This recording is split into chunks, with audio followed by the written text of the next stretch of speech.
Salut tout le monde, aujourd'hui un petit unboxing d'un aspirateur robot eLife V7 S Pro. Allez c'est parti, let's go.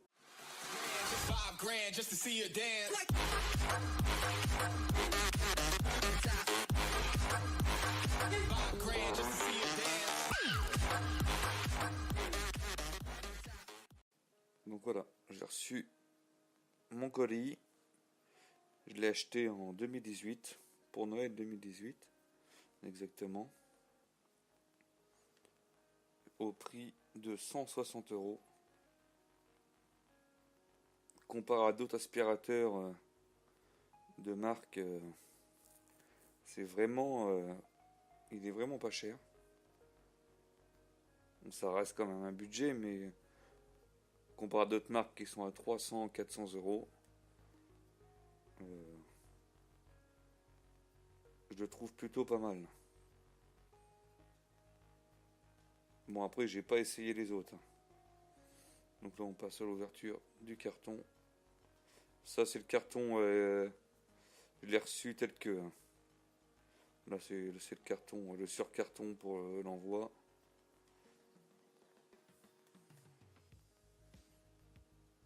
Et à la fin de la vidéo, je vais vous montrer quelques tests sur un tapis, sur un seuil de porte, pour vous montrer s'il passe en hauteur, pour voir les différentes hauteurs qu'il peut franchir.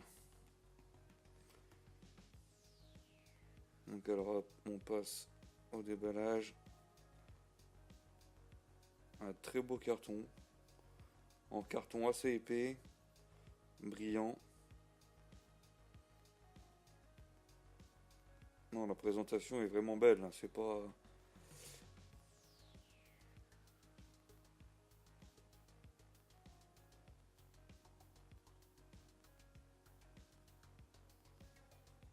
C'est plutôt joli, quoi, ça donne envie de la déballer.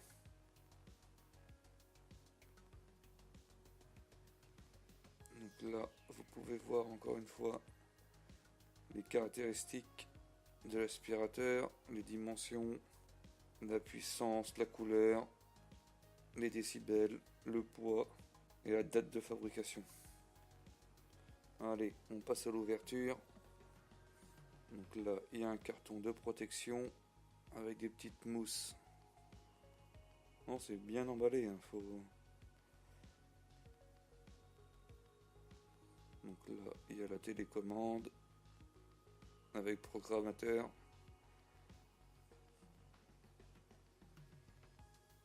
Là, la notice, l'aspirateur.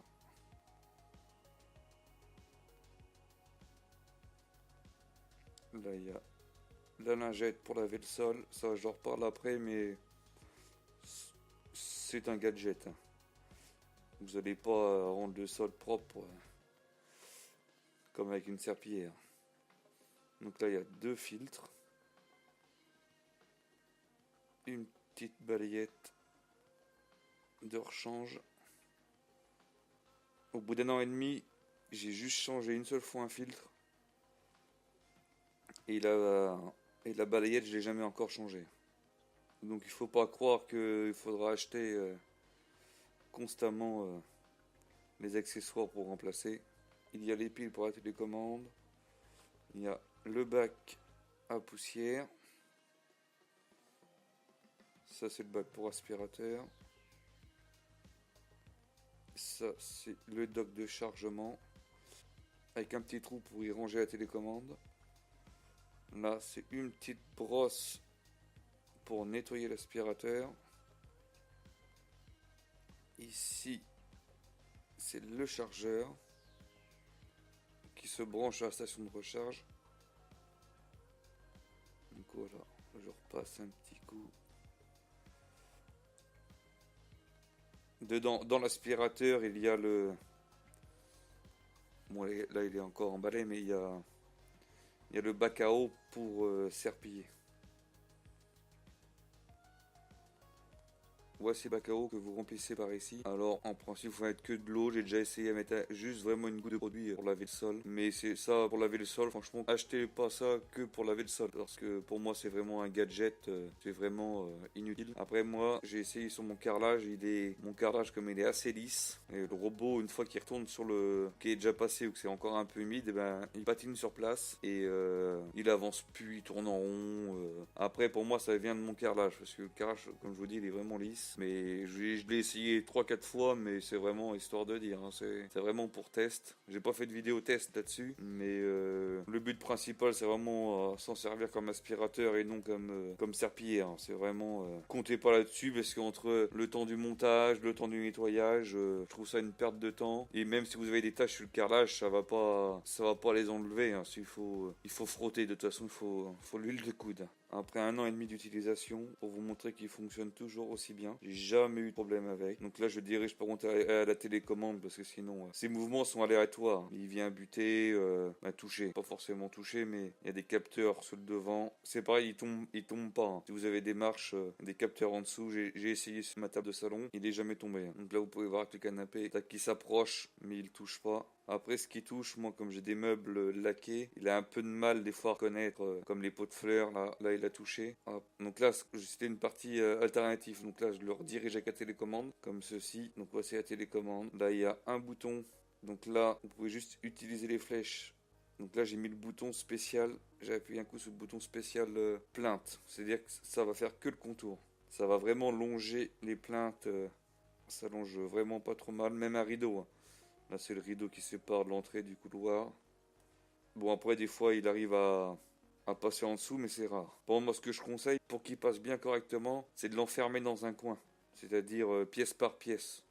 Que si vous avez, par exemple, une maison de 100 mètres carrés, vous ouvrez toutes les portes, là, ça va être un peu plus compliqué. Le mieux, c'est de l'enfermer, par exemple, fermer la porte d'une chambre, le laisser dans une chambre. Après, faire la cuisine ou faire le salon ou que le couloir. Moi, ce que je mets au sol, c'est j'ai une vieille glatte de lit, pose au sol, où je fais une petite barrière avec des chaussures ou quelque chose. Car il y a pas de mur invisible. Je crois que c'est de l'option. Mais ça, franchement, je l'ai pas acheté parce que je me suis dit, j'arriverai toujours à faire une barrière avec autre chose. Là, je vais vous laisser un petit peu le son pour vous montrer les décibels, hein, pour vous donner un jugement du bruit qu'il fait. Il est assez silencieux avec le bruit de la télé en conditions réelles.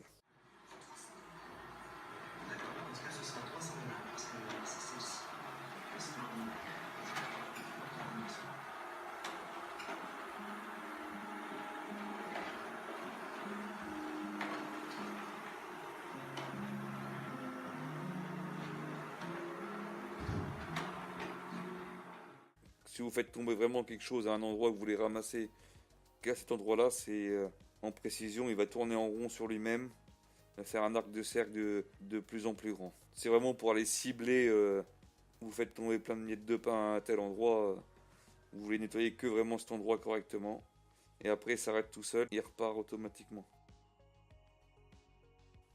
Donc là, il y a un petit bouton en dessous on-off pour l'éteindre, pour pouvoir le retourner. Vous appuyez un petit coup sur le capot pour l'ouvrir. C'est impressionnant ce que ça peut ramasser en dehors d'un aspirateur ordinaire. Et ça, vous pouvez le passer tous les jours. C'est impressionnant. Et c'est bien pratique pour passer en dessous les lits. C'est génial. Donc là, c'est la brosse. Vous voyez, au bout d'1 an et demi d'utilisation. Je ne l'ai pas changé depuis que je l'ai. Ni cette petite brossette qui permet de longer les murs, les meubles, pour rapporter au milieu. Même si des fois ça éjecte un peu plus loin, donc, mais après avec plusieurs passages ça vient ramasser. C'est pour ça que le but c'est de vraiment faire pièce par pièce. Vous pouvez aussi le programmer jour par jour, telle heure, il peut se déclencher tout seul. Lorsqu'il n'y a plus de batterie, il revient à sa base. Donc là je vous remonte de plus près pour un tapis. Donc j'avais ce tapis là, des fois il arrive à monter dessus, des fois il n'y arrive pas, comme là actuellement il n'y arrive pas. Vous voyez qu'il patine sur place. Bon, le tapis est assez épais, hein. C'est un tapis à franges.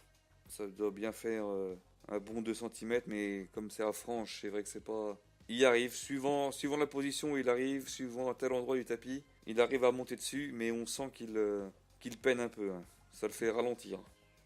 Donc passons au test aussi du seuil de porte. Et il le passe largement. Vous voyez l'épaisseur, c'est quand même pas. Ça fait pas quand même. C'est quand même assez épais. Et celui-là, et ce tapis à franges, ben là, il grimpe dessus tout seul.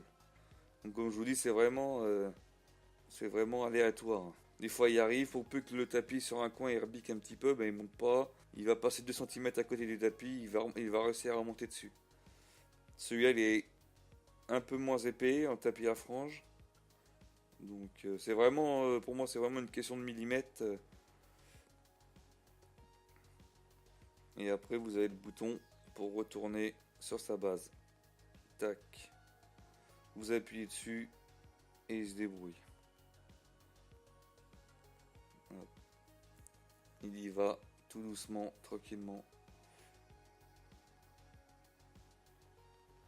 Bon, après, des fois, il faut pas mettre trop d'objets autour non plus, trop près de la base, sinon il s'est conseillé dans la notice, je crois que c'est conseillé rien.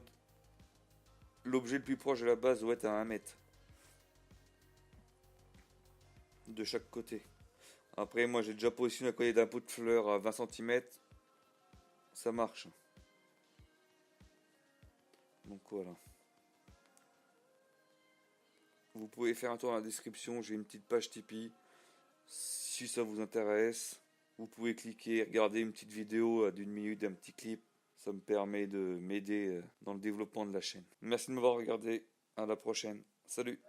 Tell me pretty lies, look me in the face, tell me that you love me, even if it's fake.